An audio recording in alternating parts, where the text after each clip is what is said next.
There is no space. There are no planets. Everything you see in the sky is just lights on the ceiling.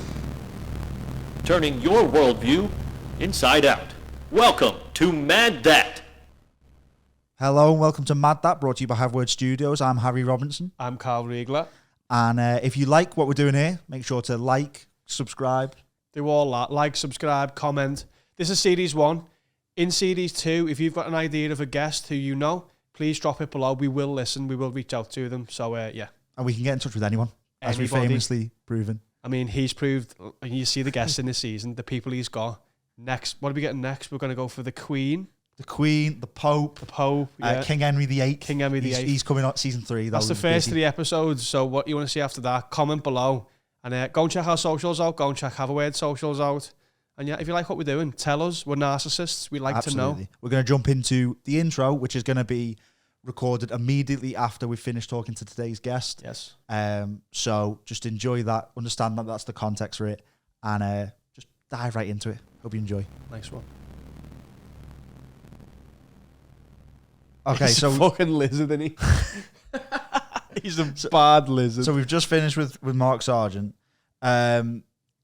So let's go straight into the context. So Mark Sargent is a man originally from, I think, Colorado. He lives in Washington, and he is the premier voice on flat Earth, I guess, conspiracy. I mean, we talk. He is the flat earther. Yeah, he's the number one flat earther, but he's also just like a conspiracy theorist in general, which is what that chat kind of turned into. Yeah, he's the truth movement. Yeah, which I think felt really fascinating. So, like, to give you the kind of rundown on flat Earth, he believes that the Earth is a disc plane, that there is an ice wall around it, which is Antarctica, and it's basically in a big sound stage, a big dome firmament over the top, and the moon and the sun are just lights going around, and all the stars are just lights, and it's they don't really know why, but it's for control. Well, he doesn't know who, why, when. He doesn't know any of the answers. No. He just has what he thinks. Yeah. Which, you can't not say that Mark Sargent is a very nice man, but he's also a silly bollocks. And lovely guy, silly bollocks. Silly bollocks. Yeah. I mean, and again, like, he was unbelievably lovely on email, kind of organising it. He was really lovely to talk to. But there was a couple of times when he was talking, it felt like he'd kind of gone down too many rabbit holes in his research, but also at the same time, he'll probably watch this back. Which hi Mark. And again, he was really lovely, but he probably gets that loads of people. I mean, I'm not sure how many people have called him a silly bollocks, but loads of people will probably go, "God, Mark's a bit like wacky, a bit wacky, a bit zany." Wacky, yeah. I feel like there's nothing he doesn't believe. I feel like we could have invented one, and just go, "Yeah, have you heard this one?" And he probably... Because he thinks the vault's been opened. As soon as you understand flat Earth and you believe in it, then everything, as he said, he said on the table. Yeah. So any conspiracy you can conceive, he will give time to and usually agree with. And he has essentially a Rolodex in his brain for every conspiracy, to the point where down the line in the interview, we just pitched conspiracies at him, and he basically knew them all. But he had... And even the ones that he didn't have a strong affinity with, he was like, "Oh, here's why that all makes sense." That we'd essentially convinced him about stuff. Interesting guy. Really Definitely interesting guy, though. Really lovely. There was a point near the end as well where it was like, okay, the last question just to wrap up, and then we may have done an extra 30 minutes. Yeah. Because he had extra conspiracies that were just spilling out of his head. It's a roller coaster. Yeah. I think we got to some serious ones that I tried to kind of hold him to account to. And then we got to some... wriggled out of, though. Yeah, that like... this is... deflected a little bit. So this is probably 2-3 months in the past or in the future for you. But we're filming on the day of Hurricane Milton hitting the Floridian coast. So I wanted to lock down his opinion on weather and flat earthers. And he kind of just wriggled away, didn't he? Yeah, and then I really wanted to beat about kind of, upcoming 9/11 conspiracy. I really wanted to kind of beat him over the head about that a little bit. He's a slippy dude. But then he also, Slippy is the Loch Ness monster, which also gets talked about. If you're into conspiracies, this is for you don't not even, because I personally am not a believer, I don't think, of any conspiracies, or if I am, then very tame ones. like, because there are stuff out there that you can kind of look at and be interested in. But I'm very interested in the people that believe in conspiracies. I think Oh the my idea God, yeah. I could listen to him talk Yeah. all day. and a lot of that was kind of psychoanalyzing kind of Mark and how his brain ticks, and you can see that yourself. I think if you're intelligent enough to be watching this podcast, you can see. And how also, his if you cogs are turning. interested, go and research some of the shit he's saying, because Yeah. what do we know? We know as much as him. Exactly. But he is wrong. So there's that as well. And there's some funny bits. There was some funny, like, there was also little comments that he wasn't kind of catching from your mic. So what's happened here is about halfway through, we're using Yeah. AirPods to communicate with Mark, because these mics won't connect to the stream. And today we're using different AirPods. Usually we have one mic each. We've kind of just shared Harry's mic. No Which is issue why I with might production. lean over a little But bit. it means some things that I could slip through that he wasn't necessarily hearing, Which that you will hear, that will add to the... there's a comment that you made. I'm not going to say it now to spoil it. That I was fighting for my knife. not to laugh. you wouldn't laugh. Not to. No, I laughed. I'll cut to that camera or whatever. Like close to tears running down my face. But he was talking about quite serious stuff, Yeah. and I was just going like, this was a fun one. Yeah, it was... But it got, because it's not a kind of linear story like when we've done Shirley, it's kind of been about Shirley's life when it and her beliefs, and trying to hold her to account to that. When we've done Greg, it's been kind of the linear story of Tupac and Biggie and his take on it. With Mark, it's like a fucking Open book. scattergun of like, Bollocks. what do you believe this? And then it goes off on one thing, and I want to try and bring it back to the like. And it feels like he Yeah. could have done that for 6 hours very Yeah. happily. You know, and like full disclosure, so we'd penned it in. I keep on saying penciled to people. Harry says penciled when he's booked people in, and he doesn't understand how confusing that is. Because that means that it's erasable, apparently. Yeah, pen.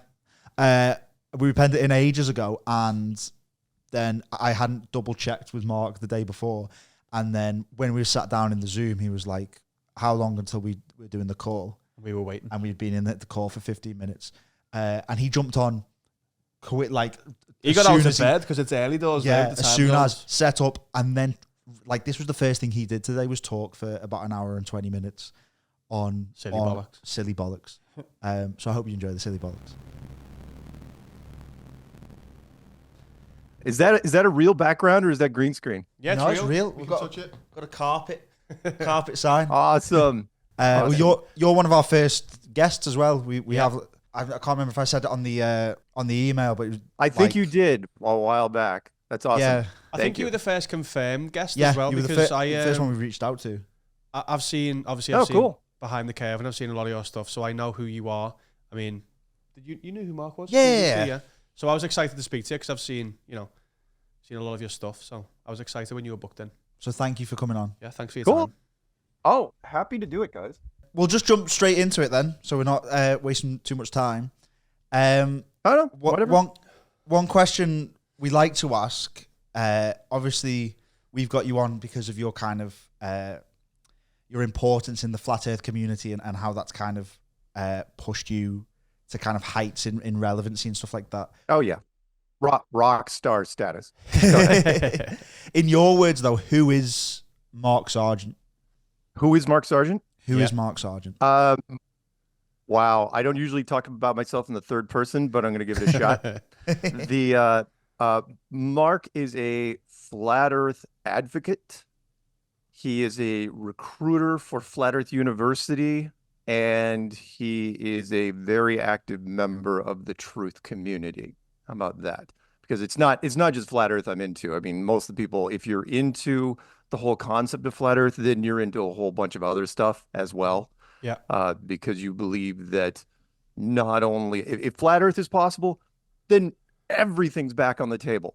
And I've said this since year one, which is when you get into it, everything you ever believed in and anything that you had doubts about in your previous years, oh no, that's back on. And it's like, okay, I'm going to revisit every freaking thing that I ever questioned and then just kind of waved off and said, nah, that's stupid. Including, by the way, up and you guys, including the Loch Ness monster, which we can talk about later. Oh, Go ahead. well, I would absolutely. absolutely love to. Has there been, so when you say, obviously, all conspiracies are now open, has there been a conspiracy that you've gone, oh, actually, I don't buy that one? Yeah, that's a bit too much. Yeah, is there anything that's too far? Is there a conspiracy that I think is too far? Yeah, I mean, I've talked about this on other interviews. I mean, because I never got married or had kids, I looked into just about everything that there ever was. So I've got an opinion on every single conspiracy you could ever come up with, and probably some you even haven't. Um, do I think, for example, we'll just throw out a couple. I don't want to get anybody in trouble. I'll be careful where I step No, here. go for it. Do Say I what you think think. that do I think that JFK was killed by a lone gunman, who in turn was killed by a lone gunman, right? Yep. The a lightning striking lightning. Um, no, I don't. I think there was more to it, obviously. I was a big fan of the Oliver Stone movie JFK. If no one's ever seen it, go back to 1991 or two. Can't remember exactly, and check that out. But do I think that Elvis is still alive? No, no, I don't. But everything else, I've I'm I don't hate.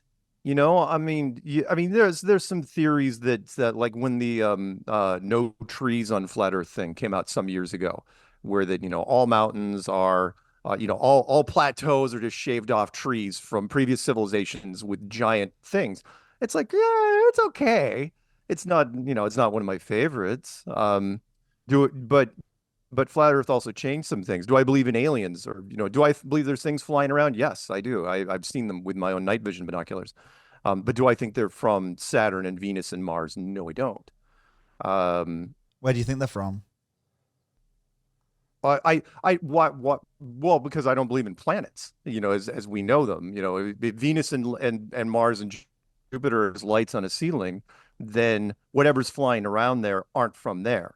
They're from somewhere else. But so I do think there's stuff flying around. Absolutely. I don't think the Americans would like to take credit for just about everything that's flying around the sky, because that's a great piece of propaganda. It's like, look see that strange thing flying? It probably wasn't us. Wink, wink.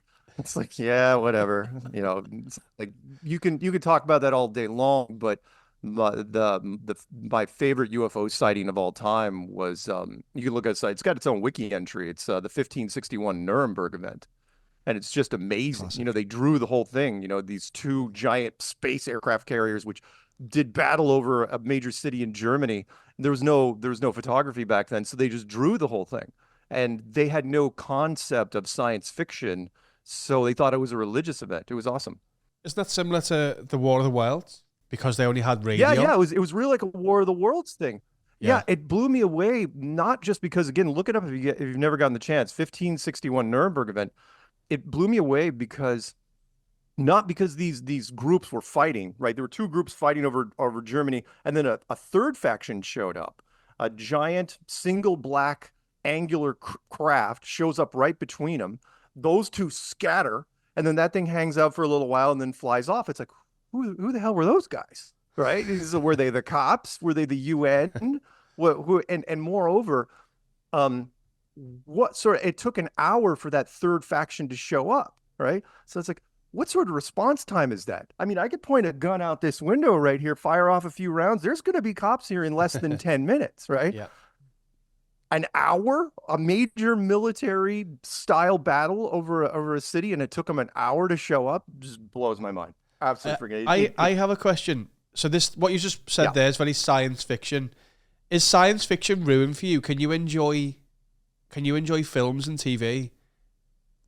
Can you like? How does that work in yes your world? and no.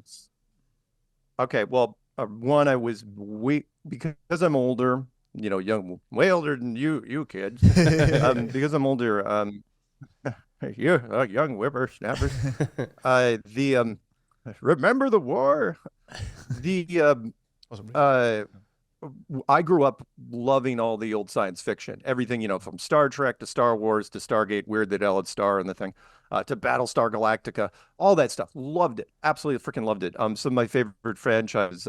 I can still watch because I can do that whole suspension of disbelief and be like, okay, if there was a universe that we could get to and planets and stuff, hey, sure, great. Where things start to fall apart are the physics. Meaning the most obvious one being for me, and it really, I mean, I can't watch it, for example, is vacuum versus the pressure versus non-pressure. So you have a pressurized spacecraft and then you have a hole that goes straight to the vacuum of space, and they treat it like it's like a leaky tea kettle, right? You know, it's like, oh, we've only got 3 minutes of air left. Get into your spacesuits. And anyone that knows anything about pressure differential, you know, submarine guys and deep sea oil rig guys, it's instant. You're dead in a fraction of a second. It's horrifying. Well, it's like really, really the bad. submarine last like, year. The Titanic submarine, Submarine, yeah. Oh yeah. That's a great example. Yeah. When the pressure equalizes, there's a wonderful video on YouTube which I cropped and I used for different things, which was called the Germans love doing stuff like this, which was called vacuum versus steel rail car, which they took like a liquid container, steel, not aluminum, and then they applied a vacuum to the inside of it, right?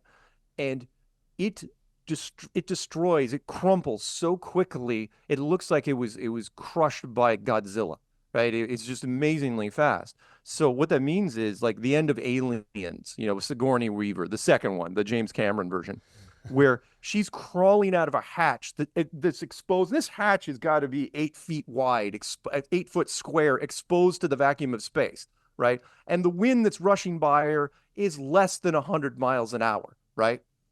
She grabs the girl, grabs the alien, she climbs out, right? Climbs out of this thing and then shuts the door. It's like, no, she's dead. Alien's dead. Little girl's dead. Everybody's dead. Movie's end. Roll credits. End. Horrible ending. But the Mark Twain line, which I love so much, and I agree with it. Look, and Hollywood is guilty of it, has been for a long time, which is, never let the truth get in the way of a good story. Well, he's a journalist, and I've got a bit of journalism, and I was told there that you go. day one of class. Yeah, dramatic effect works. I'll give you a flat Earth reference. The Felix Baumgartner jump, right, where the Red Bull jump, where he was jumping from the edge of space. The for audio listeners, Mark rolled his eyes. Yeah, I talked to editors and journalists, and I said, well, one in particular that because they all ran that GoPro lens where it showed the severe curvature of the Earth, and I go, you realize that there is no curvature ever, but even scientists, being Neil Tyson said on multiple occasions where it's like, oh no, absolutely you cannot see the curvature from that height, and it was 130,000 feet, and so I go, why'd you run the shot? And they all told me the same thing. They said, oh, because it was a good shot. It's a dramatic shot. It makes it look like he's on the edge of space. It's better than a flat shot. And it's like, I couldn't disagree with him because he's right. Again, never let the truth get in the way of a good story. It happens all the time. Everybody does it. You see what resonates with the public, and then you change a few little details, and then the story becomes better. And Hollywood is notorious for this, and they've done this for years and years. The most obvious to your question is the spacesuit, and I don't blame them because they don't know any better.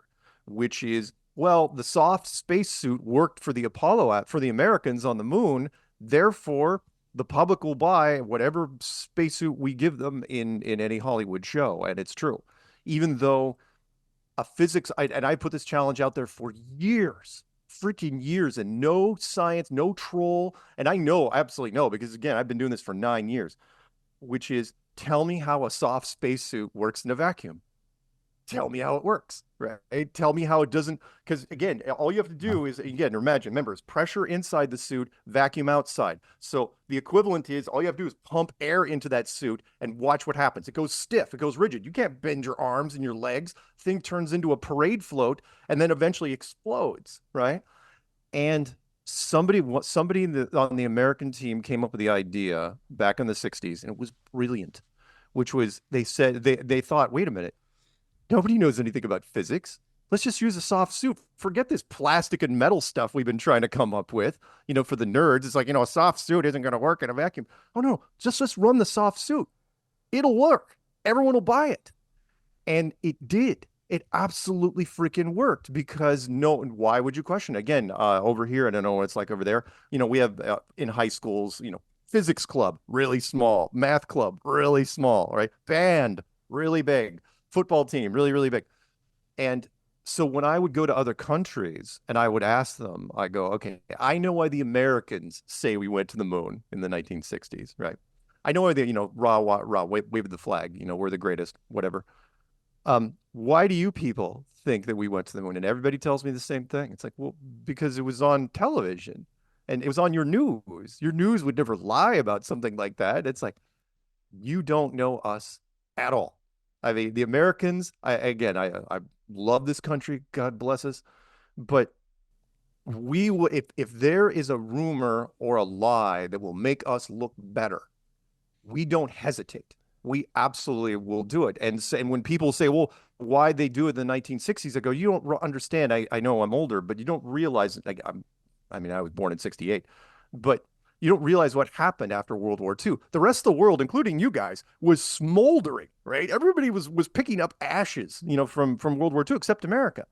America was like, well, yeah, let's just start inventing stuff. Let's just start creating things and selling it to the world. Everybody's like, oh, the Americans are doing so much stuff. And then somebody came up with the idea. It's like, you know what? Let's say we went to the moon. It's like, are we going to the moon? Who cares? Who cares? Let's just go. Let's Is just that not say we went.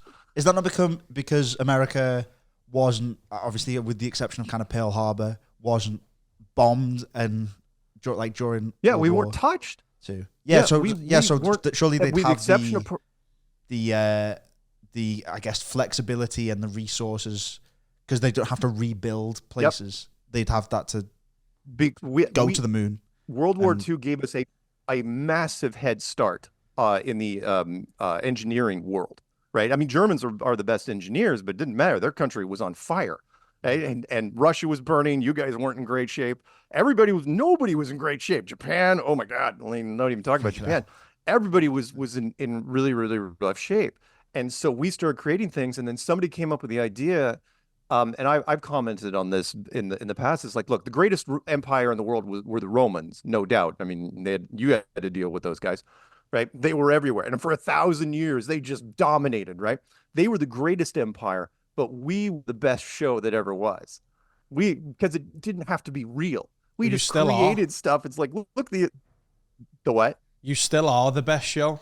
Like everything about your country is a show. I know. I every morning I check the BBC, the news feed, and half the stories are freaking American. Absolutely, and yeah. Because, we are the weird cousin that does stuff that you guys would never even think of doing. And why would you?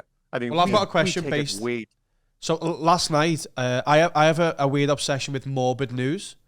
I really enjoy watching morbid news, and obviously, in the last 24 hours, America's been ravaged by Hurricane Milton. So I spent the evening watching the coverage on that, and this morning too. How does a flat earther? How does that work for you? A weather event like that? How do you explain such an event? What is it to you? Well, okay. First off, the morbid news thing. Yeah, I mean, we didn't. Unfortunately, you guys did. The whole if it bleeds, it leads. It's a great. That's time tested. You guys know this. Going down to I don't know what they called the newsboys in the corner of wherever you guys were. That yell out the, Jack the Ripper kills another one. Read all about it. You've got your money. It's like So when a hurricane comes, it's never ever changed. People love a disaster. I mean, they love a mystery, but they really love a disaster. It's why everybody freaking slows down for a car wreck, and traffic jams. It's like there's clear sailing. You realize there's nothing there's no reason for the car jam up except that everyone's slowing down. It's like, oh, better him than me. So I wonder how bad it was. Maybe I'll see a body. When it comes to hurricanes and stuff, I mean, I've got mixed feelings. One, I'm a big believer in manipulated weather. We had the hurricane just before that, which almost wiped out the Flat Earth conference that we had going on in the Carolinas. But we went anyway, which, God, I love us. It's like everyone else would have run away from that hurricane, and the Flat Earthers is like, oh no, we're going. We're doing the conference. It doesn't matter. And when the event center, the event area was wiped out, trees and power lines, it's like, where else can we go?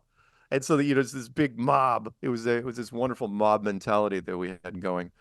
When I watch the news here, and of course it's sensationalized all the time. I mean, the fact that we even have uh, uh, a channel called TMZ, right? A channel slash website slash, which makes what I the equivalent. You'll have to help me if I screw it up, like your Inquirer or your Mirror or your stuff like that. I don't know. Kind of, yeah. We'll take it Tabloid. to the nth Is degree. it 3 Mile Zone? Is that what it Yeah. stands for? What Yeah, TMZ? Yeah. Yeah. I mean, TMZ Is is it like 10 next, Mile Zone? next level kind of tabloidy stuff, isn't it? It's very Yeah. celebrity Yeah. gossip I mean, stuff. they're based in Los Angeles, and they just have teams of people that just swirl around like vultures and look for anything any Yeah. celebrity does, um, and part of it was taken from the Italians. But anyway, so when I look at the news here, I try to decipher it as, I never treat it. There is no such thing as objective journalism here. It does not exist.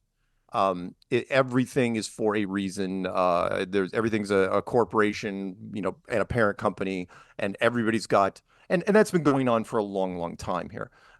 There's a wonderful movie. Oh, was it Orson Welles? Oh crap.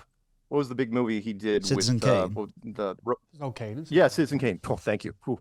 I was gonna say The Sled was Rosebud.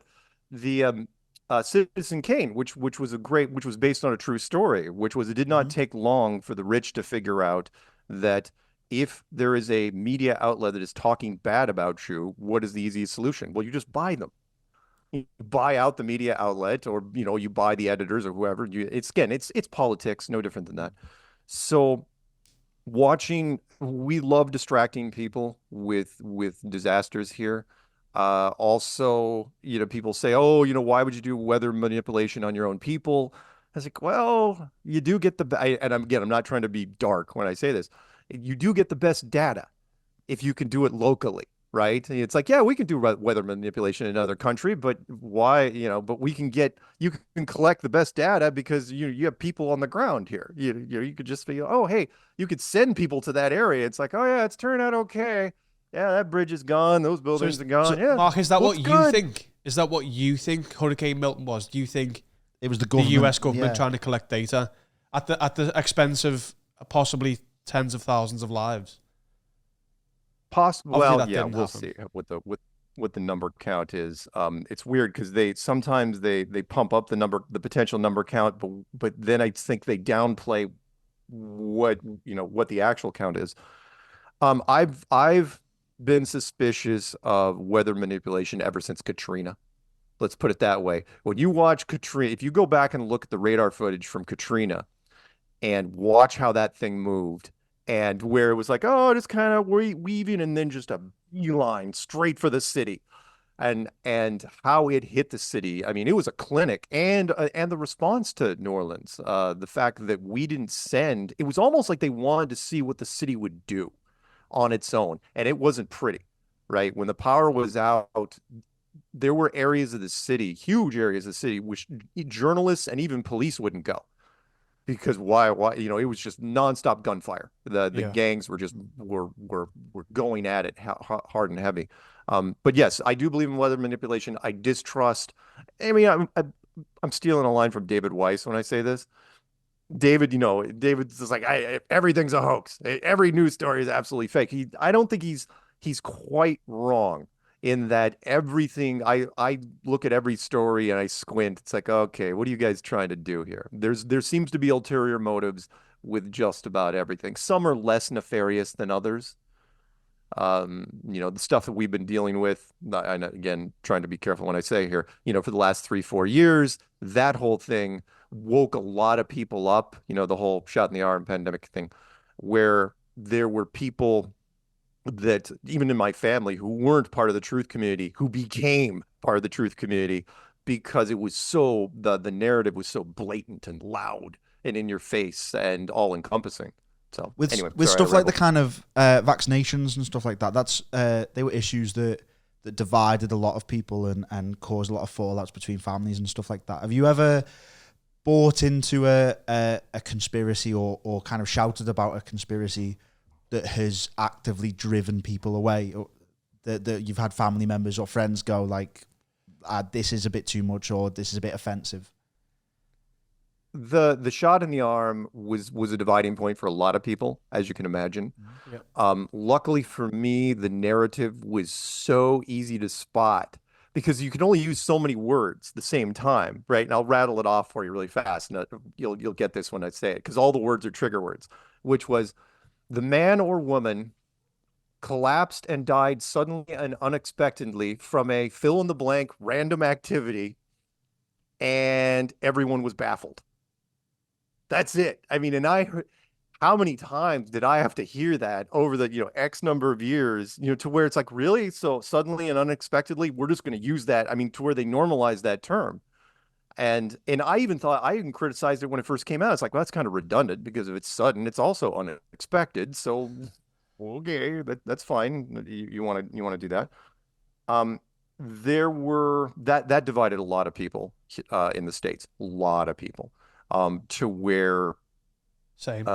blue UK, team same in will Europe. say Democrats and Republicans, right? So I'll just call them blue team and red team. Blue is Democrats and red team is Republican. Pretty much all of blue team took the shot, and at least a third of red team took the shot. So 70% of the country took it because of peer pressure or And whatever. you didn't? The what? You didn't? You didn't take the shot, or either shot, or No. five shots? No, I didn't. I never even got tested, because because I had been railing, and unfortunately, I've been paying the price for this. I was railing against the origins of autism for years. Yeah. Which again, where that came from, and the fact I had a pulled down recently. It was interview 16, right? And I'm in the, and that was back in 2015. They're going through the back catalogs now, and they're saying they're looking for if you're talking about any shot, it's critically. They don't care what it is. They will pull it eventually if they find it. Other things on a more lighthearted note, conspiracies where I was absolutely freaking dead wrong on. There's one that bugs me to this day, and that's Nibiru, because I followed it, and I'm old enough. I remember back when like the movie 2012 came out in 2009, and it was pretty good. With Is with John Nibiru Cusack. the kind of the end of the world then? Yeah, Nibiru. I'm not sure what Nibiru is. Yeah, Could you explain yeah, what that is to the layperson? Oh yeah. Nibiru says that, and they're right in this case, which again, I don't know why science doesn't talk about it a lot, is that many star systems are binary, meaning there's two stars that tend to rotate around each other, with solar systems, right? Well, that's bad because eventually those solar systems, they crisscross enough, though those, the law of averages says that eventually some of those planets are going to whack into each other. And there was in fact, there's a wonderful movie out there. It's an independent film, but I think it was done by Lars von Trier, called Melancholia, with Kirsten Dunst and Alexander Skarsgård and Kiefer Sutherland, about Nibiru. And spoiler alert, the world gets wiped out by another planet, that crisscrosses, into our solar system.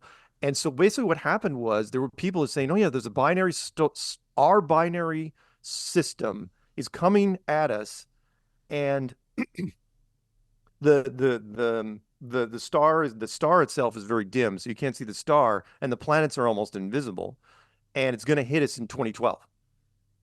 And there were a lot of people that were into it, absolutely, and it was part of that whole Mayan calendar thing, and people were really into it, and some people said, oh, well, it'll happen in 2011. Well, here we are. It's 2024. Nothing happened. Not even remotely close. There wasn't even a celestial event of any kind. So what happened? So when people, and every once in a while, I'll see in like a certain truth community forum, someone will bring it up. They'll say, "Oh, Nibiru," I'm going, "Yeah, get that shit out of here. I don't even want to hear it," because in that case, I had to abandon it entirely because it was time based. Which was Nibiru was supposed to happen in 2012. Well, how much leeway time did I give it? I gave it a couple of years, and then it was like, well, that one didn't I don't know who planted it. That's a lot of leeway out. time. Considering it was meant to happen in like a couple of years is like Well, To live in kind you of fear don't that the know. world's going to end. Oh no! I wasn't living in fear. I mean, Okay. there's nothing you can do about it. I mean, if it was a planetary issue, then whatever's going to happen is going to happen so fast and so devastating. Well, an underground bunker is not going to help you. So you just resign to Yeah. be like, okay, maybe you'll see something in the sky before it happens. But there were a lot of people that prepped just in case. And yeah, that one, yeah. But again, it Yeah. was time based. Everything else, oh no, I'm still on board with, including again Loch Ness. Totally into that. Well, 2012 was obviously before like- you got. We'll talk. We'll loop back round to Loch Ness because I really want to hear about Okay, that. yeah, go ahead. But 2012, what? 2012 was obviously before kind of you got into flat Earth. Have you always Right. had a kind of conspiratorial mind and always had this kind of, I guess, intrigue into things like that, or is this something that you fell into almost in later life? No. I grew up on an island in the northwest corner of the United States right now. I mean, I can see Canada from here. Mhm. Or I'm sorry, Canada. It shouldn't be called Canada. Why? Americans live in America. Canadians live in Canada. Do you have a Obviously, I don't know conspiracy what that the hell Canada isn't happened. real? Is Canada theory a thing? Yeah, is Canada a ruse? Well, isn't there a theory I that lived in Finland Canada. isn't real? I lived in Canada for a year. Oh, really? I lived in if you know Canada very well. I lived in Victoria for a year, Yeah. which is the far west, last major city of Canada before you get to the Pacific Ocean. And no, Canada is a fascinating thing. I don't necessarily get into it. People forget it's like after the whole Revolutionary War, Canada was just kind of like an afterthought. Was okay, Britain takes most of it, France gets a chunk, and then it'll just be a suburb of America. I grew up in an island. I grew up in an island that was very rural, and I was very sheltered. So I didn't believe in conspiracies at all. Plus, I was growing up in the '80s, which we were just didn't care about anything. We were just having fun. And the '90s wasn't that much different. It wasn't until I mean, I literally did not believe in conspiracies at all. Didn't care, with the exception of I thought UFOs were interesting and Bigfoot was interesting. Mhm. But it wasn't until JFK, the documentary by Oliver Stone. I saw that in a packed theater, and it was the first movie when the movie stopped playing. People were upset. They were angry, and I walked out of there. It's like, oh wow, it could be possible that people with power do get corrupted and do awful things, right? And then 9/11 happened. That's when the internet, because remember back in the 90s, the internet wasn't even a thing back when the whole JFK movie thing came out. Remember, and the internet was much smaller. There was not a lot out there. So when the first conspiracy sites came out, it was huge, a massive, massive thing here in the States. What's your take on 9/11? Well, anyone ever brings it up, I'm pretty quick to say, I just give them a very, very short answer. It's like Building 7. That's it. That's all you need to know. Could you explain that for? Yeah. Yeah. So Building 7, there were how many buildings went down that day? 3. There's 2. No, there was 3. And I don't want to talk about the Pentagon or anything else. There was a third, which was Building 7. There was a 50-story building that wasn't hit by a plane, didn't have any major debris damage. A fire started in the basement. No apparent reason. And then 5 hours later, it just dropped at free fall speed, right? Like it just gave up its will to live.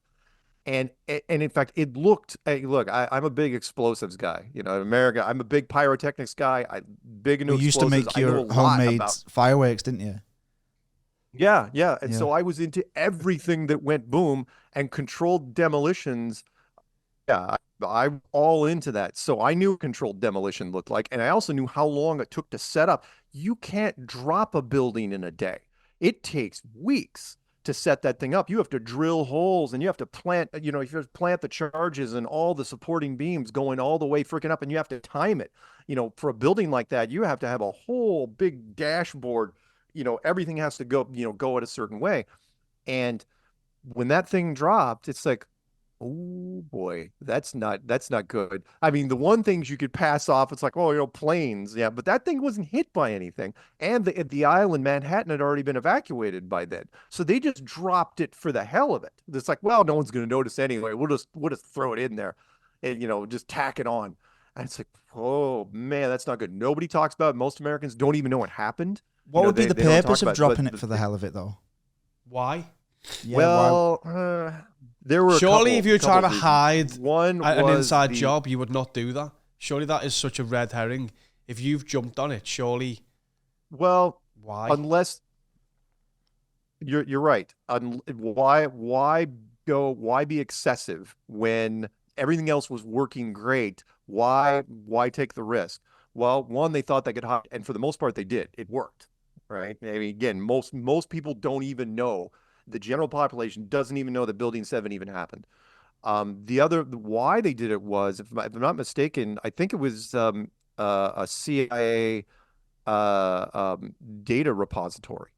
So there was old records in there that, for whatever reason, they wanted to get rid of. They didn't need them. Who knows? Whatever reason, there was something happening there, and there was also some money issue. There was something tied to money that was that was going through one of the colonies in that particular building. Didn't really matter. Point was, it happened, and they just kind of pushed it out of they made sure the media didn't cover it, with the exception of, in fact, British journalists were the ones that really screwed things up for them, because, as you know, as soon as the towers happened, they sent teams over from London. They flew them into New York, and, well, not New York, but wherever. They flew them in really fast before they shut down the air traffic, which was weird. And there was a British journalism team, and you can look it up, where this woman was talking about Building 7, how it had gone down. But the thing was, it was still up behind her. It was still smoking, right? And it wouldn't go down for another 20 minutes. And the industry, coincidentally, the industry that I was in when that happened made sense to me, which was, I was in the time and attendance. I was in the time clock industry, right? I knew everything about time, including time zones. And I knew what went wrong there, which was, what happened was, they sent that team, and it's like, okay, you're going to read this script at this particular time. And someone screwed up the time zones. Everybody screws up time zones. In America, most people don't even know we have 4 time zones. Most people think there's 3. And so, instead of reading the report 40 minutes after, she read it 20 minutes before it fell. And it's like, wait a minute, how are you reporting on a building that fell before it even fell? Not only that, it's sitting back behind you in camera, right? And again, glossed over. No one talks about it, and it is a wonderful little. It shows you what a plan how it can go wrong, and how little things can really screw up the works. And again, those little things like that keep a conspiracy. No one's going to forget this. The truth community, oh no, that thing's going to live on forever. That thing's got legs for 20, 25 years later. Anyway, go ahead. Do you ever worry about, obviously with stuff like 9/11, and I imagine there's other kind of conspiracies there that are sensitive, where people died and stuff like that. Do you ever worry about the implications of kind of making these grand conspiracies and coming up with different ideas and talking about how it was all the government and stuff like that, will affect family members of those who've died or from these kind of like disasters? Well, that's funny you'd mention that. We won't. We can talk about the Alex Jones thing really quick. He went out and talked about the one of the school issues, right? And he got crunched for it. They made an example out of him and crunched him, and they used family members as, oh, you're disparaging the legacy of the family, and we're going to come after you.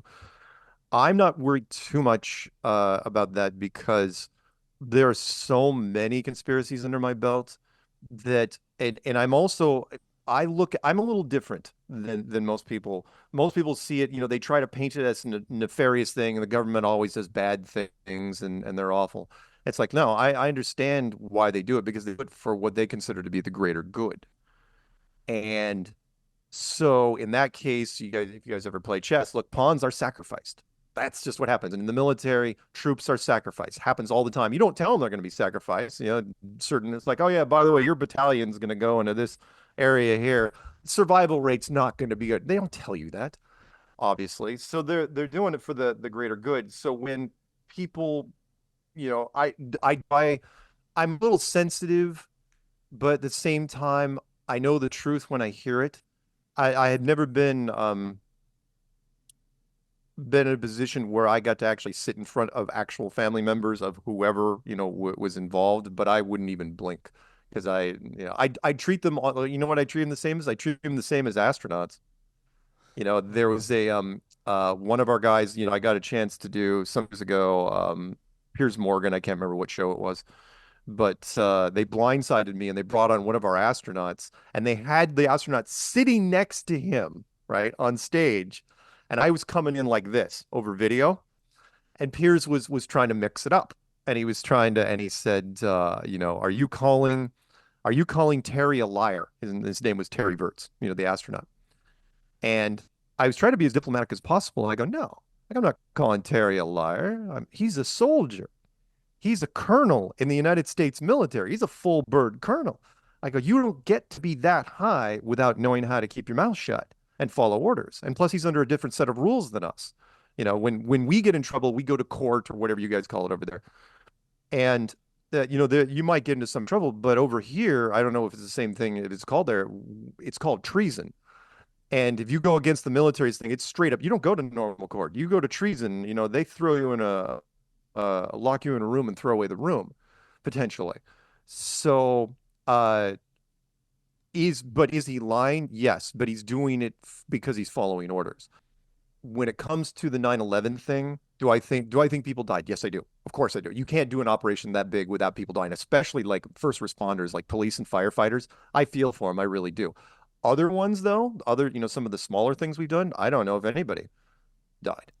Do you think, when you say that you compare kind of survivors and survivors' families, whatever, to astronauts and saying they're like soldiers, do you not see how that could be construed as grossly offensive to kind of insinuate that these people died like for this kind of conspiratorial cause?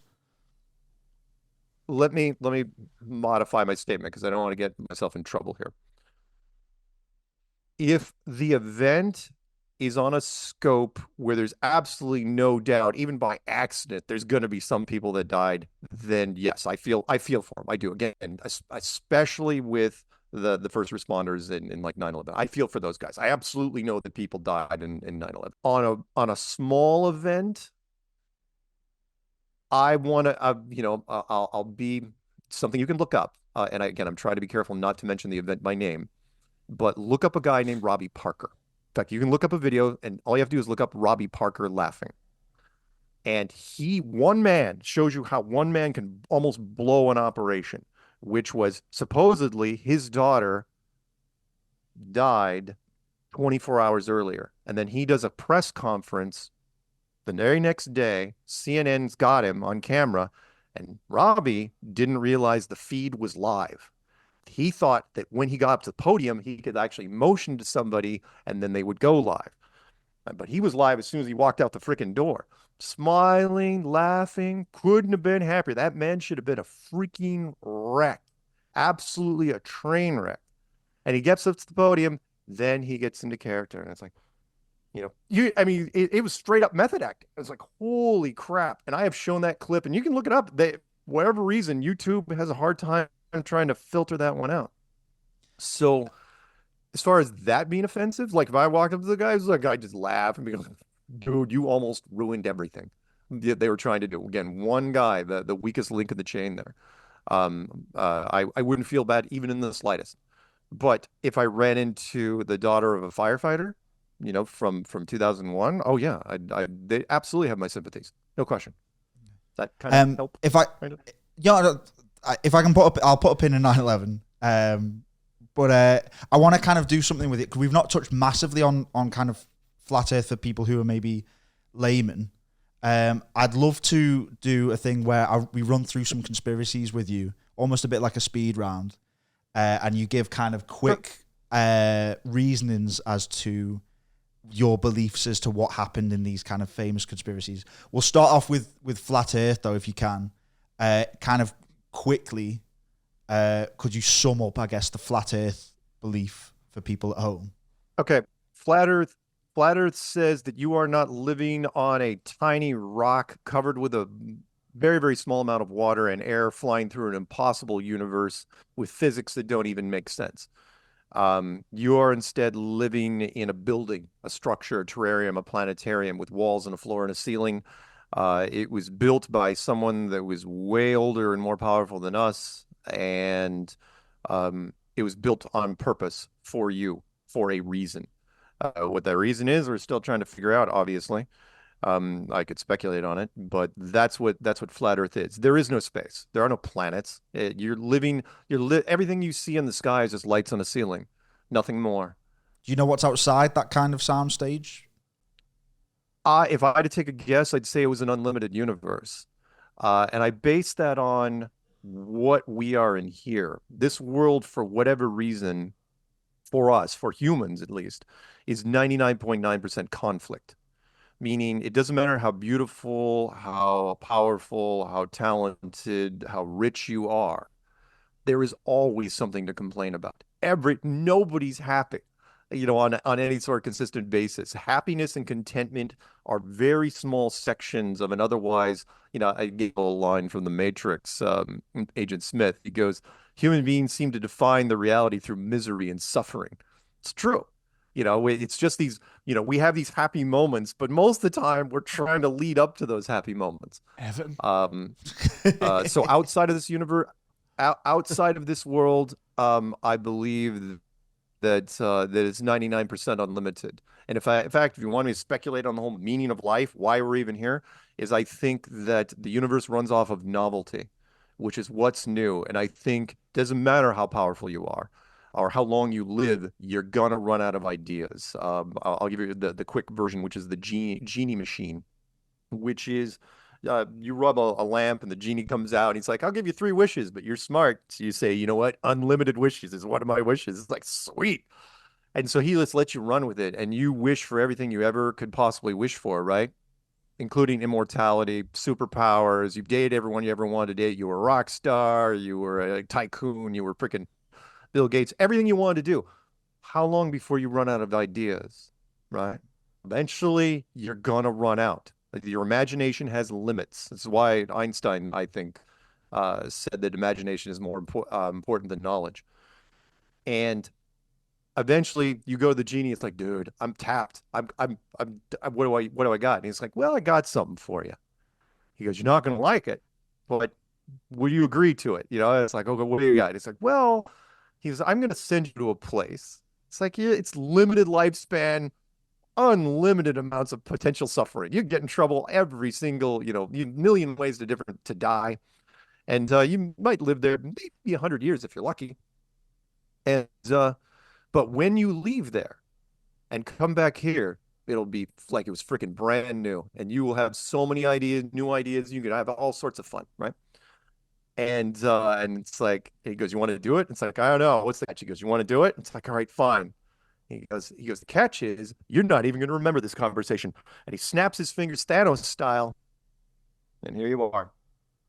Living your life. I think this world is just a perspective I don't mind it. I like that. The idea of not remembering as well. Like, yeah, I like that. Yeah. That's a very well, interesting yeah, all you need is a insight. memory block. That's all you need is to block the memory temporarily. And that's it. That's all you need to do to make this thing work. Because you can't, I know it's a dead metaphor, but you can't have your cake and eat it too. Meaning you can't live this life, remember what you were beforehand, and still appreciate this life at all. You can't. It cannot be done. If that was the case, people would just be jumping off of bridges. And first sign of trouble, he's like, oh, screw this. It'd be like a game, like any sort of video game. It's like, nope, start over. Nope, start over. It'd be like that Tom Cruise movie, Edge of Tomorrow. Yeah. Edge of Tomorrow, which is a brilliant look at the whole Groundhog Day thing. I love the way they did that. But the point was, it's like whenever they got in trouble, it's like they just shoot each other, right? It's like, oh man, it's grim, but that's how it would work, right? Why play it out? Anyway, sorry. So there's your flat Earth for you. Perfect. you. Next theory. Paul McCartney being dead and being replaced by an imposter. Do you buy into that one? Maybe, but only Ooh, because that's Oasis. I know what the media industry, when something involves so much money. Okay, let me change it up to this. Any form of media, and the first rule of media is give the people what they want, right? If the people do not want to see 3 members of the Beatles, they want to see them all, right? You need to have a backup plan, which is why every major stage production, you have your understudies, right?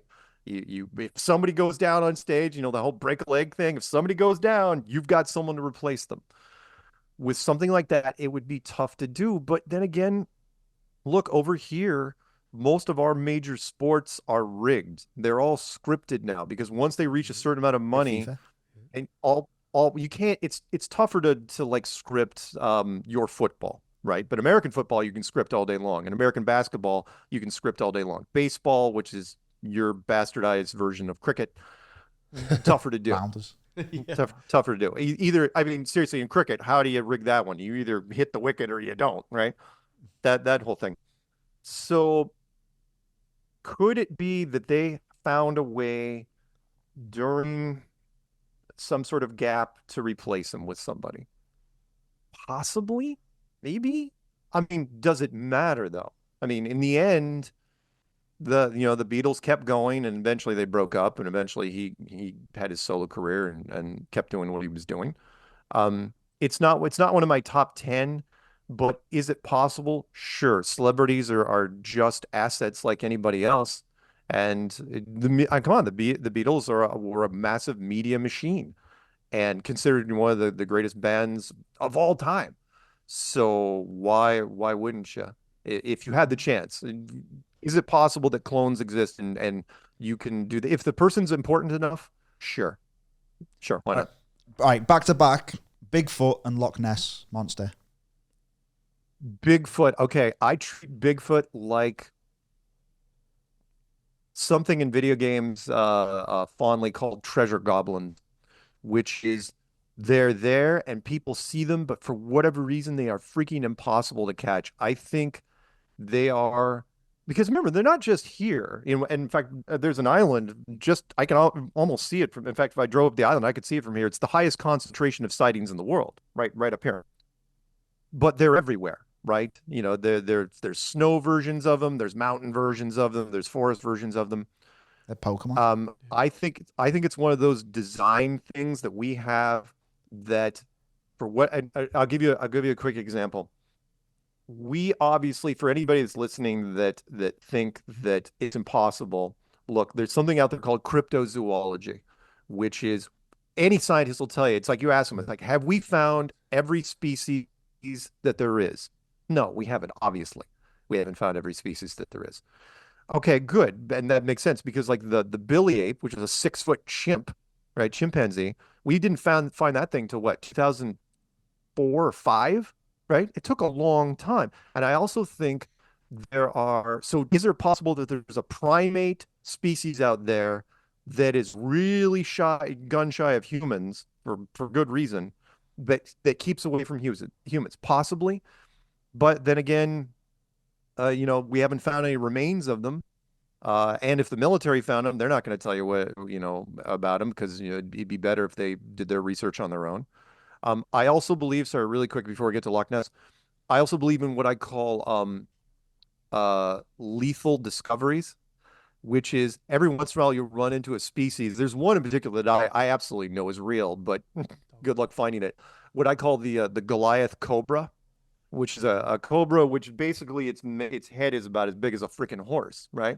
And you're thinking, oh, well, they didn't find that. It's like, really? Think about this. Let's say you discovered the Goliath cobra, right? And it's like, oh, wow, look at that thing. I'm going to start writing about it in my journal. Hey, why are you coming at me, right? And then all of a sudden, next thing you know, he's chasing you. Do you get out of that alive? Probably not. Well, then who discovered it? Nobody.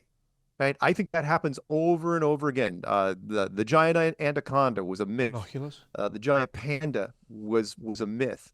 The giant squid was a myth. In fact, we've still never caught one of the big ones. We're never going to, right? They live too deep, and the only reason we know they're even there at all is because we found pieces of them in the bellies of sperm whales that would go down. It's only natural predator, right? And so yeah, do I think that Bigfoot's out there? Yeah, you bet I do. Which What about Loch segues Ness into Yeah. Loch Ness. Okay. Loch Ness really, I loved. In fact, I've worked this one into speeches, which is you think that Loch Ness isn't a thing, that a plesiosaur, for people that don't know, that aquatic dinosaurs lived through the cataclysm and are living in certain. It's not just Loch Ness, by the way. It's all deep water lakes in different places in the world, but Loch Ness is obviously the most famous.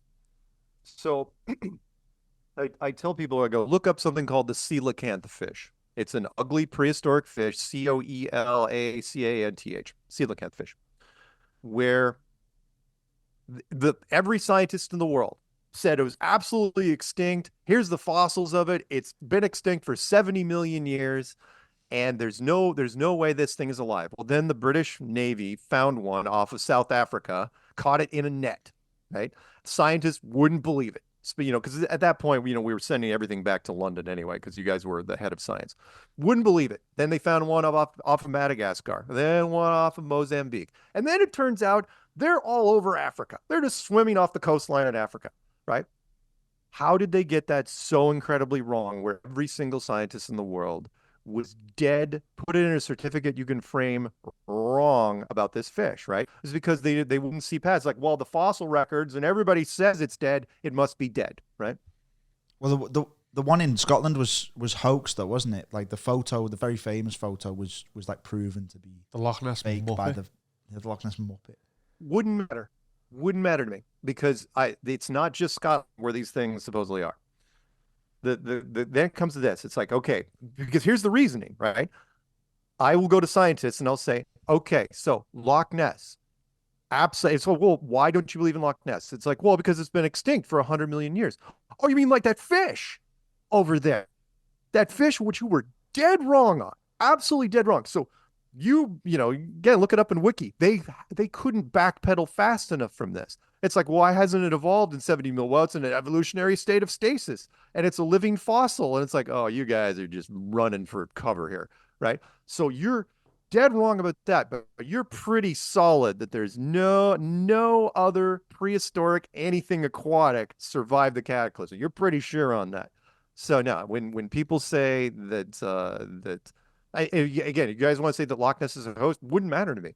Loch Ness is not the only place that weird stuff pops its head up and then starts poking around. So I I'm have a a big fan. question that is kind of all encompassing. A lot of these are conspiracy that you believe in. Why do you think a lot of conspiracy theorists, and as you call them, the truth movements, are centralized to the United States? So the question is, why are so many conspiracy people based in the United States? Yeah, on the most part. I mean, Because- like that seems to be the viewpoint of Because like here. no, and you're right. You're right.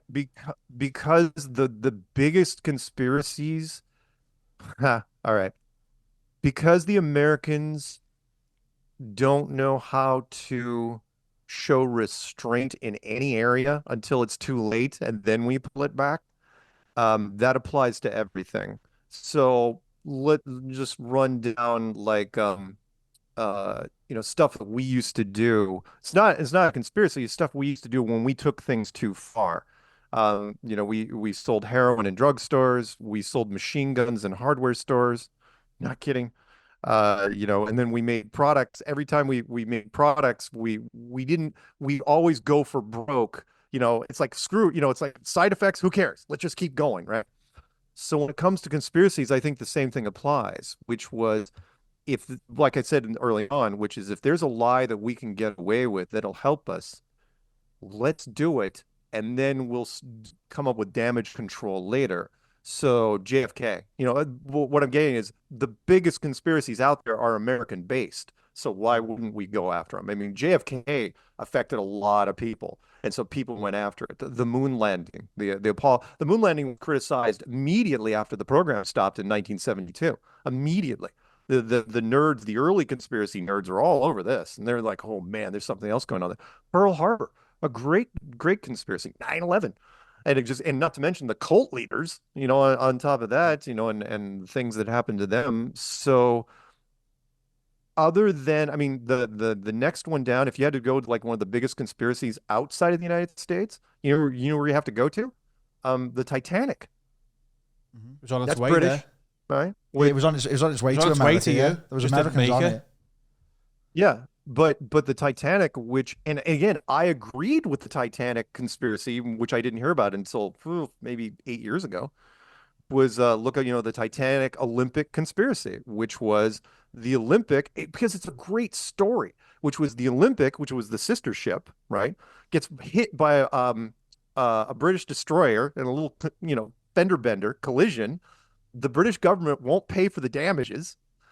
And so they're screwed. The thing wouldn't run right. And so they're like, what do we do? We're going to go out of business. No one's, this thing, it had a shudder. It kept drifting to the left. And so the idea was, hey, let's get a special team in there, repaint the boats. This one's the Olympic now. This one's the Titanic. We'll sink it. Nobody will die. We'll have a backup ship there with life preservers and blankets. And that'll be it. And then we'll claim insurance, and then the company will be saved. The company was going to go under either way, right? So they go out there, run into an iceberg, flood the chambers, even if they weren't going to float on their own, flood the chambers, and like so many crime stories, the getaway driver gets nervous and he bails. He leaves. The ship that was supposed to pick him up was right there. He takes off. He's like, nope, I'm out of here. I'm not going to do it. And the next closest boat was what, 6 hours, 7 hours away? That whole thing went to hell. And so but again, you boil it down, it's a straight up insurance fraud it was not supposed to, no one was supposed to die. And it went wrong, and then they went after everybody. Like a pub So in there you go. So Yeah, anyway, so happily all dead. the short the short version the short answer to your question is the conspiracies are mostly American because they're most American conspiracies. So, and in fact, I'll throw one more. Let me throw one more at you really quick. Here's one. I'll give it just for you guys. I hardly ever give this to anybody, which is, here's an American conspiracy that my exclusive one I came up with, which is, and I say, you know what it is? It's the Panama Canal. And you're going to say, and hell, why would the Panama Canal be a conspiracy? I go, it's one of the bigger ones. People don't even talk about it. And which is, when we build things here, again, different from where, I don't know if you had construction accidents back in the day, but we lost people from time to time. So when we build a skyscraper, you'd lose 30 people, guys would be just fall, right? And I think one of the most we ever lost was a dam. We lost 70 guys building a dam. They just, you have deadlines and people slip and fall. And 70 people building a dam.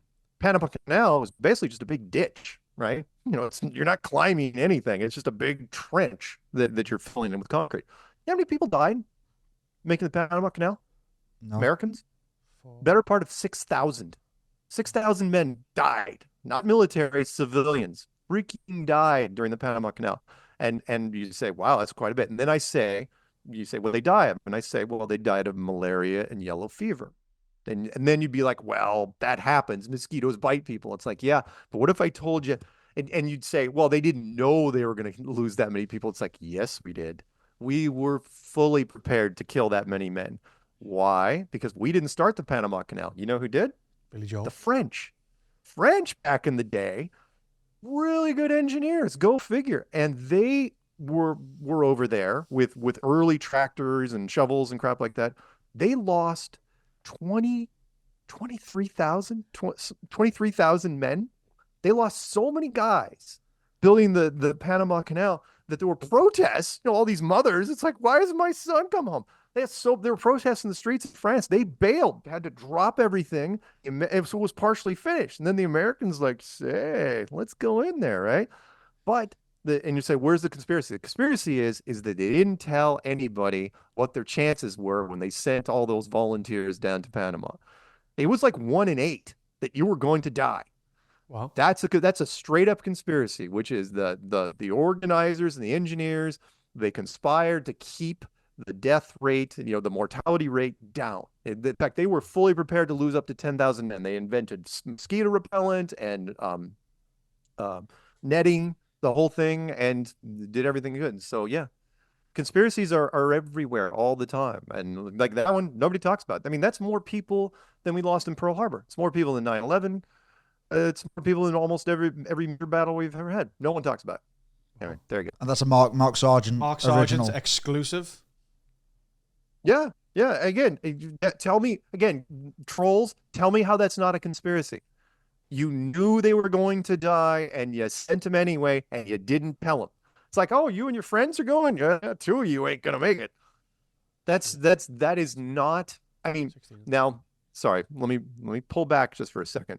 For the greater good, was that the right thing to do? Well, the Americans ended up owning the Panama Canal for at least 100 years, and it became the most expensive toll road in the world. We made a ton of money off of it, and it's a military choke point, the ultimate military choke in the moon, in the world for Navy ships. So why wouldn't we do it? And it's still, we gave it back to Panama finally not that long ago. But we still control, we have priority in case something bad happens. So anyway, what else you got? I'll ask you one more conspiracy and then we'll wrap up. But it's relevant because last episode we had on Greg Caden, who was the LAPD kind of detective that solved the cold cases of the Tupac and Biggie murders. And there's loads of conspiracies about kind of Tupac and him living in Cuba. I'm not sure if you know much about them or if you have much to say about that. Are you a big rap fan, Mark? Yeah. I mean, let me throw this in there. Do I think that celebrities sometimes, not just celebrities, but do I think famous people fake their own deaths? Or if they get the chance, sure. It's a tale as old as time. It happens. Do you have any celebrities in mind when you say that? No, let's go your side of the pond. David Bowie. That's a good one. Ooh. Do You you think David he's still alive? Bowie faking his own. Well, no, I think he's probably now. But look into that conspiracy. That one was fairly compelling in that he was one of those creative guys. I could see him doing it. Be like, yeah, you know what? I'm older. I don't want to get. I don't want. I want to live the rest of my life the way I want to live it. I'm done. I'm done with all this stuff. And so I could see him doing it. But as far as celebrities faking their own deaths, do I think it happens from time to time? Sure. Why not? Creative people lead weird, tragic, mixed bag lives. And so when it comes to rappers, although, well, come on, let's face it, rappers, they their origins where they come from a violent place. So they've got enemies, and things happen here all the time. There's all sorts of comedians that run jokes on it. So sorry, go ahead. Yep. So just lastly to wrap up, I mean, obviously me and Carl being like kind of lay people to conspiracies, and we, if there are conspiracies that we might believe in, we certainly don't believe in the majority of them. Yeah. Kind of, if you had any kind of closing remarks to say to people about this idea of this world of conspiracies and the things out there that maybe people should look into, what would you The truth say? movement. Why should people join the truth movement? Let me. Got it. When it comes to conspiracies, it's not a long rant, but it was something I came up with a few years ago, which was, look, everybody knows. Everybody's got their own comfort zone when it comes to believing in things. And there are conspiracies. People lie. People lie for all sorts of various reasons, right? They lie for money, and they lie for power, and they lie for sex. And it doesn't matter what group you're talking about, whether it's economics or politics or sports or entertainment or even journalism and science.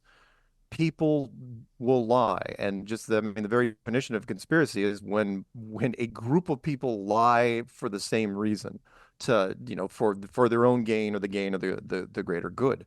And it happens. And I could spend hours on any one of those topics and show you where it happens. People take the money or whatever. People do things for weird reasons. Like nobody goes through their life without lying. There's little lies, there's bigger lies, and then there's these conspiracies. And sometimes you can get away with them and sometimes you don't. And what I've learned is that everybody's got their own line in the sand. It's like, okay, I believe in this, but I don't believe in that. That's too far. It's too out there. And when you get into the stuff that I've gotten into, again, especially flat Earth, if they're willing to lie about not only the space program, but everything. Is it possible that, if you've got a suspicion that you could be lied to? Yeah, of course. But don't, again, my closing remark is don't take my word for it, right? If you don't believe a word I said, take it with a grain of salt. Do your own research. I'm not here to convince you or persuade you. I'm just here to put the idea in your head, let it sort of spin around and see what it does for you. Don't take anything at face value, is the big thing, especially when it comes to American journalism. We do things we create the myth. We create, the greatest show on earth doesn't come from truth. It comes from all the lies we spin and the stories we spin. And some of them are half truths and some of them are less than that. But again, never let the truth get in the way of a good story. And so have fun. Go down the rabbit holes, but be careful. Last thing, which is, if you like your life the way it is, you wake up every day and it's like, hey, thumbs up, everything is awesome. Great. Don't look at it. Don't look at any of it. Ignorance is bliss, and I'm not calling people ignorant. I'm just saying that it is bliss, though. If there's certain things. What was the wonderful saying? Fools rush in where angels dare to tread. I'm sure there. I know stuff now that it's like, wow, I really shouldn't have been going down that road. But it is, it's a very interesting journey. And if you want to be part of the Earth community, you may regret it in some ways, but the other side, it's like, would you trade it in after the fact? Could you go back into the Matrix? I wouldn't. Do you feel like you're on There a you go. kind of higher plane of knowledge almost to other people, in terms of that you feel like you have these answers and you've uncovered stuff that normal people, I say normal people as in like the rest of society or whatever, aren't seeing? Not higher.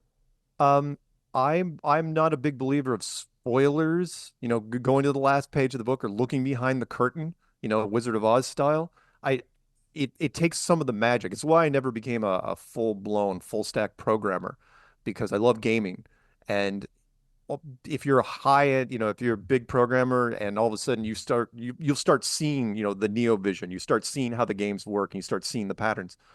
No, I don't look down on them as much as, sometimes I envy people because it's like, oh yeah, you just don't know yet. And you just keep, do what you're told and stuff like that. It's bittersweet. So for me, I never want to, I'm trying to be careful here. I'm not You can be going rash with to us. do the whole Go for it, pistol. Mark. Say what you feel. Well, no. When you know stuff, it ruins some of it for you. It ruins the innocence for you. I miss the days of me being innocent, where I didn't know things, but at the same time, once you know, it's kind of like a deeper level of storytelling, where now it's like, oh wow, this is richer, and then it starts turning into like a Guy Ritchie movie, where it's like just layers and layers of weird stuff that you have, by the time you get to the end, it's like, wow, we got to backtrack and figure out, why so many recap things. And it's like, oh no, actually what happened, the movie you just watched was this and this and this and this. The first run, no, it wasn't. By the time you get to the end, you figure it out. So it's a mixed bag, but I wouldn't trade it in for anything. I wouldn't. I think it's part of the journey. I think for a lot of people, they want to know. And come on, people love to get the inside scoop, but sometimes it's too much for them. I've got family members, I throw it at them. It's like, yeah, you know what? I believe you, but I can't squeeze it into the life and reality I'm living right now. I can't. It's there's too much there. So, but for me, it's been fun. I've got a question. So each year you have the Flat Earth Conference. Is that still a thing in the States? Do you still hold that Yeah, conference? we do. Yeah, before the pandemic, we were doing them outside the States. I even did stuff in England a couple times. But anyway, Uh, go ahead. Would me and Harry be able to visit? When's the next one? Is it next year now? Have you had it? The next one will be next year. Yeah, the holidays. We've got regional meetups. Like there's 4 regional meetups happening right now. But those are fairly small.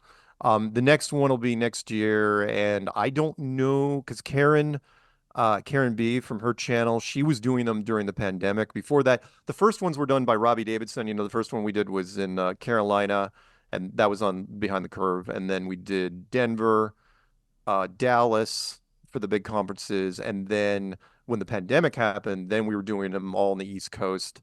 And then she finally was like, okay, someone else can take over. So I don't know who's doing the next one. I know it's probably going to be more West Coast, but I can't confirm that. There may be Okay. multiple ones. I'll let Are you we guys welcome know. though? As If- deniers, are we welcome? Oh, absolutely. Okay. Sure. Perfect. Come. Well, we'll Come. we'll I make mean, we will it- come to the next one.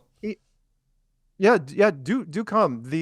The every once in a while, I mean, you probably you missed it wasn't in the first one we didn't have any trolls or anyone that was trying to come to we don't care as long as you're civil. If you're Of not course, into yeah. flat earth, that's fine.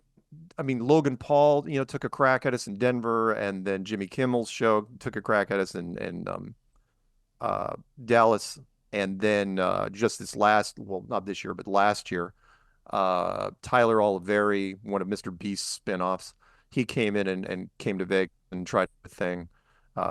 If you as long as you're not too high profile about it, I mean, No, we're coming with an people- open mind, and we want a conversation, debate. We're not here to troll, or we just want Yeah, to that's why come we've to. not. No, that's why we've that's not- totally yeah. that's totally fine. That's totally fine. Yeah, I wouldn't expect you to.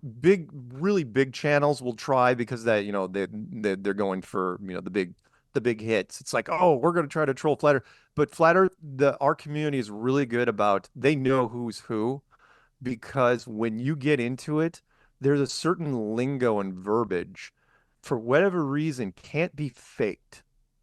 It's really tough when you're in.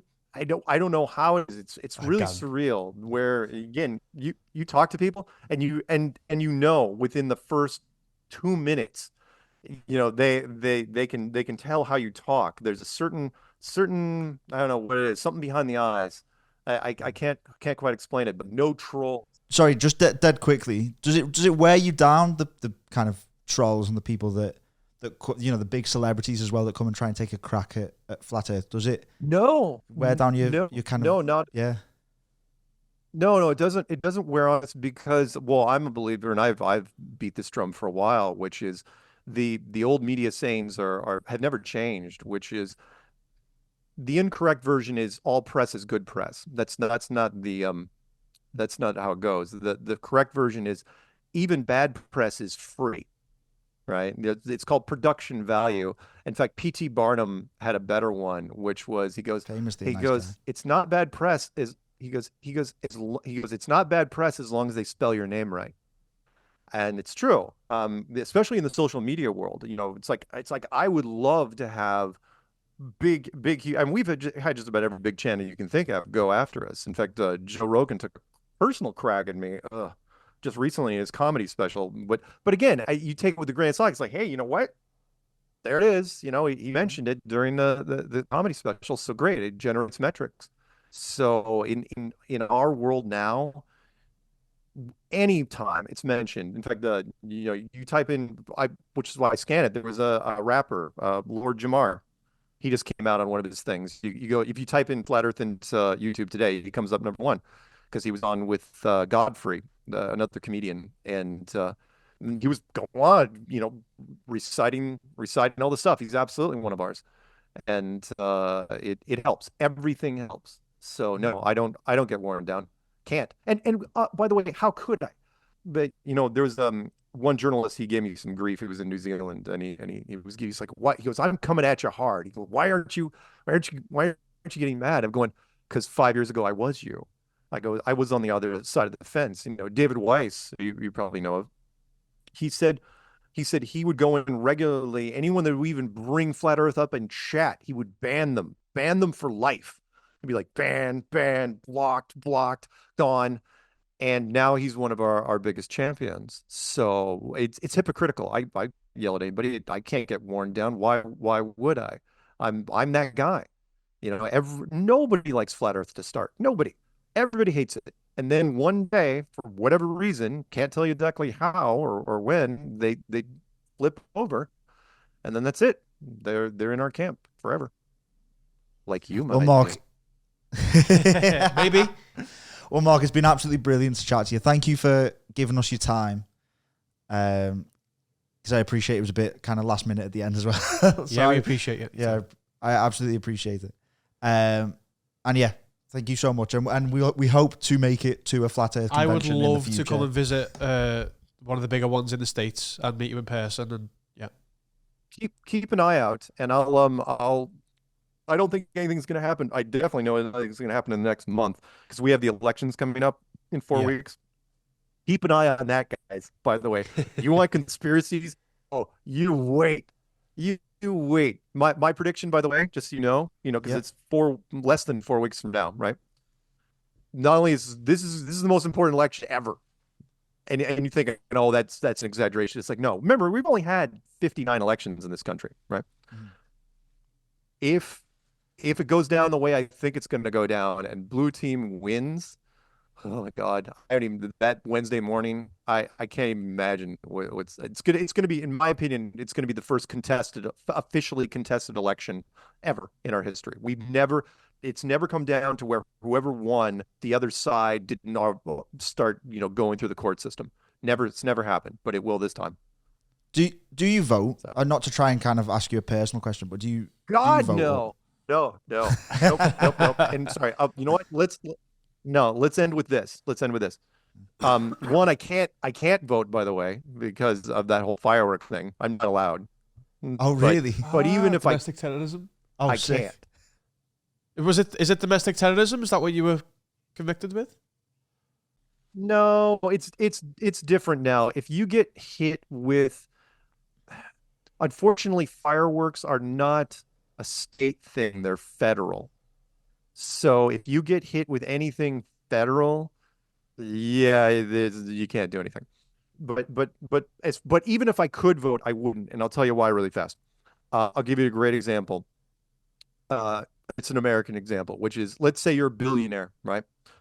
Who do you back in the election? Do you back the Democrats or the Republicans? Right? It's a question, and the answer is, if you're smart, it's like, well, you pay both of them, because no one cares where the money's coming from. They just want your money. They don't care about your allegiance, right?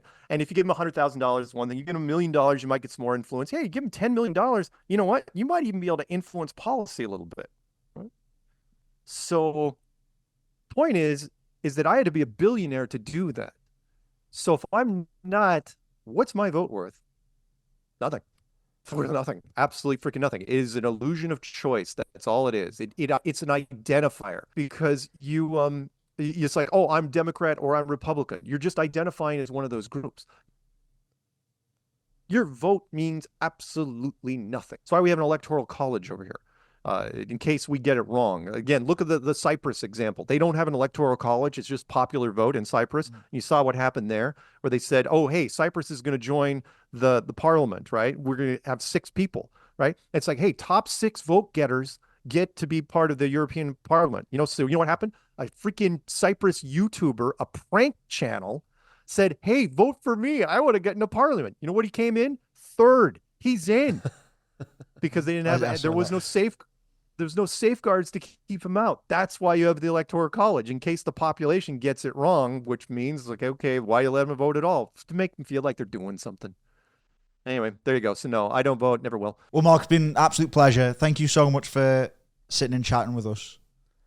Thanks, guys. You've been lovely to chat to. Pleasure. And yeah, we'll stay in touch. Absolutely. Enjoy the rest of your day. Thanks for your Yeah, time. absolutely. Take care, Thank Mark. you so much. Okay.